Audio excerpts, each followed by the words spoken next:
Good morning. Welcome to Alton Community Church. Great to see you. I hope you come to join us from far and wide, and I hope wherever you are safe and warm. Very chilly here in Bradford today, but it's Sunday and we've come to worship God. Andy and Ruth are going to come along and teach about when Jesus heals a blind man. It's a great teaching. Stick around for the end hymn. It's one of my favourite hymns and it's over 200 years old, but it still stands out and speaks out loud even today. Have a good week. Peace be with you, and may God keep you safe.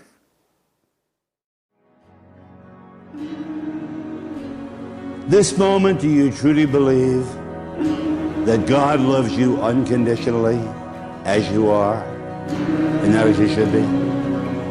Do you?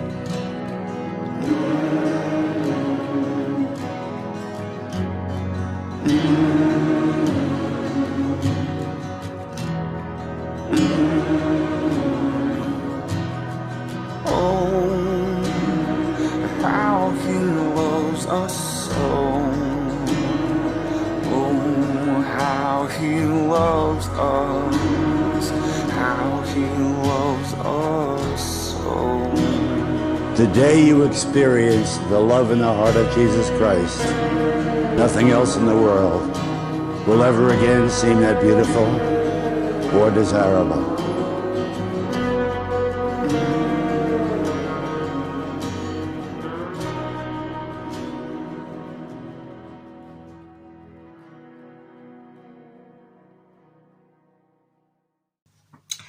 Over the next few weeks, we are looking at the wonders or miracles performed by Jesus in John's Gospel. Today we want to look at how a man born blind encounters Jesus and gets his sight back, and how that sits with a 250-year-old hymn that says, God moves in a mysterious way, his wonders to perform. So hi, I'm Ruth. And I'm Andy, and as you can see, we're doing this video selfie from home. So if you hear the dog bark or the Amazon delivery man knock on the door, then that's the reason why. So, the beggar who was born blind.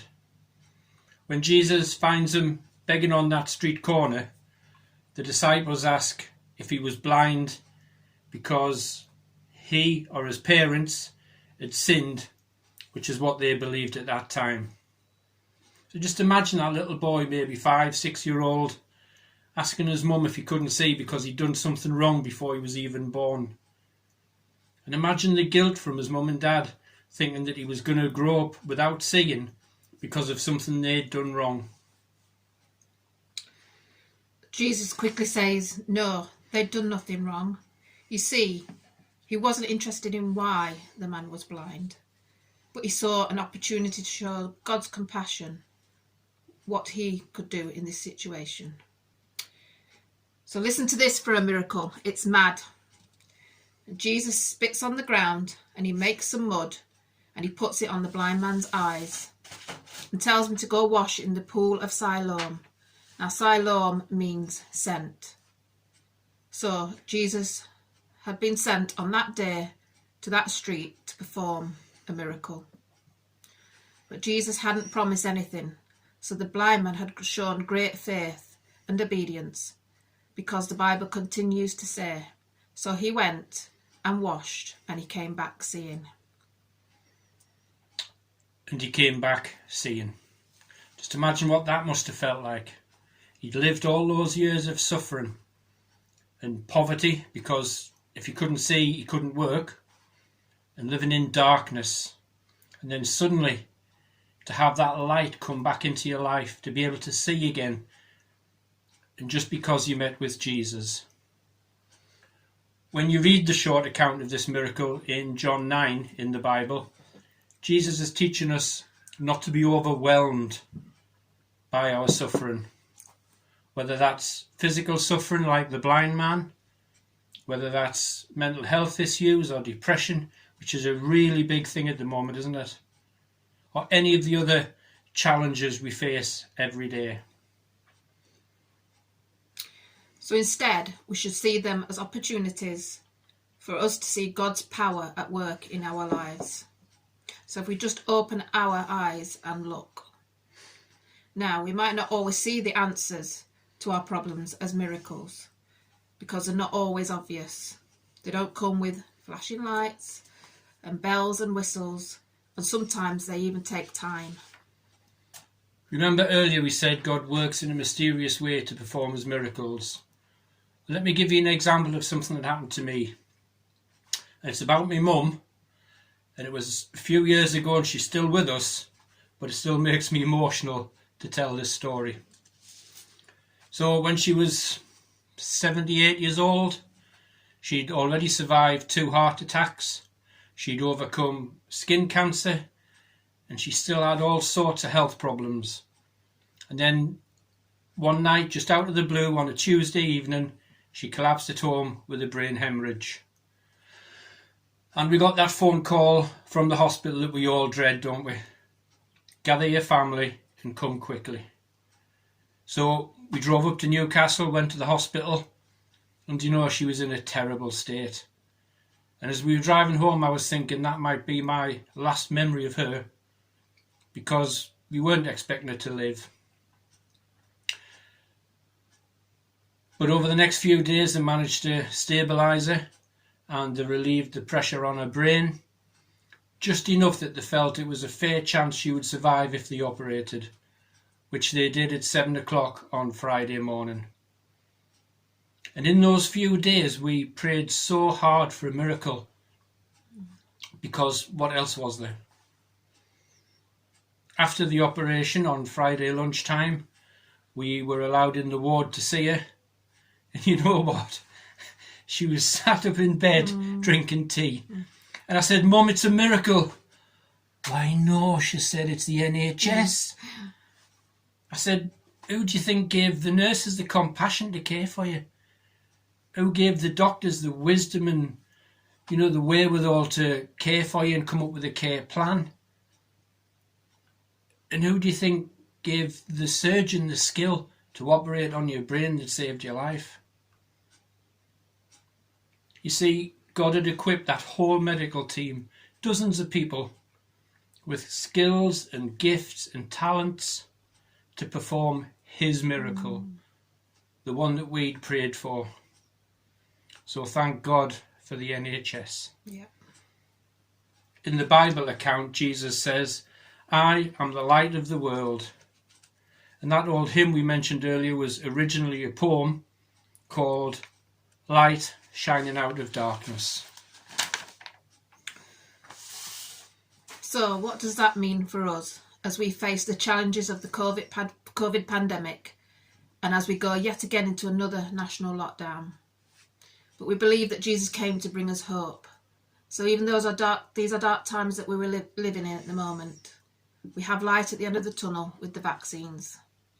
The vaccines are available in just 10 months, whereas normally it would take 10 years to develop.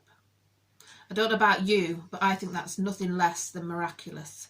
You might even say it's the miracle of science. So this week, why not think about things that have happened in your life? Maybe something that's happened in the life of somebody you know, somebody you love, and just look at it slightly differently and just see if you think that those events may well have been a miracle. So if you'd like to join us on Zoom. And I have to say that's a technological miracle because I have no clue how that works. Yeah, so we meet on a Wednesday evening at 8 o'clock, and it'll give you the opportunity to discuss more about miracles, and maybe you like to even share some of your own. The details are on the Ollerton Community Facebook page. We hope you can join us. We titled this little film, "Was Blind But Now I See," which I'm sure you know is a line from that amazing song, Amazing Grace. So we thought it would be good just to finish with that. So God bless. God bless. And have a great week.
myself.